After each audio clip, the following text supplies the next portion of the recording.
Hi, my name is Alex Mantelli, and I'm going to be discussing the debate over sex education that's been going on for the past couple of years, mainly the sides of abstinence only versus comprehensive.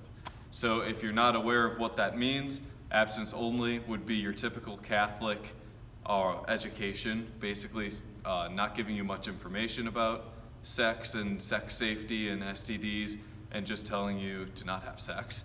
And comprehensive would be your typical, probably public school program, which goes over STDs, STIs, safe sex, how to protect yourself and whatnot.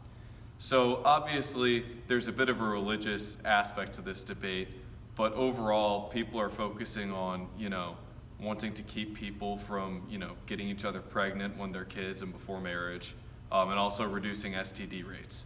So there's a bit of dichotomy between these two. So the abstinence only obviously has a really high moral quality, because if you are religious, you probably believe in this as the moral standard for what sex education should be and how people should behave before marriage.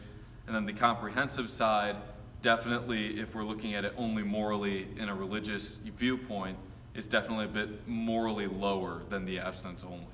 But there were some research projects done by a man named Douglas Kirby, and basically what Kirby did was he had two control groups.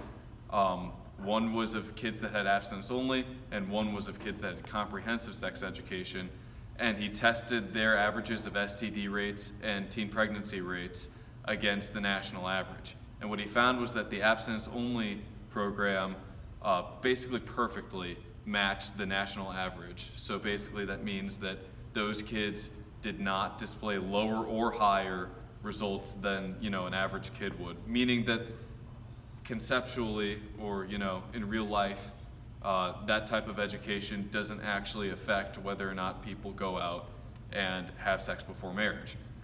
When he tested the comprehensive side, surprisingly, he actually found that the people that had the comprehensive sex education had lower rates of teen pregnancies and STDs.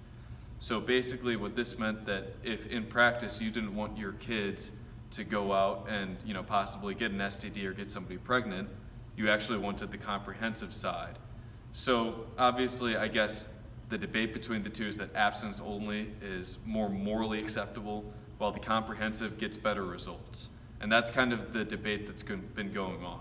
So if you see yourself as somebody that values actions more than morals, you probably are going to side with comprehensive. And if you value your morals above all else, you're probably going to go with the abstinence. So that's about where the debate lies right now. Obviously, I just described two kind of extremes, and there's a lot in between. There are lots of schools that describe only STDs and then stick to abstinence. You can also have comprehensive programs that give the same information, but put it in the context of abstinence being the safest way to go about your life. So obviously there's a lot in between, but those are just the two extremes.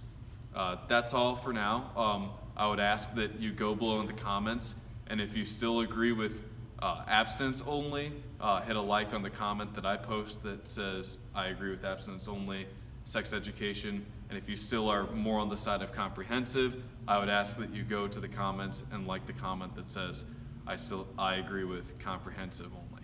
Thank you.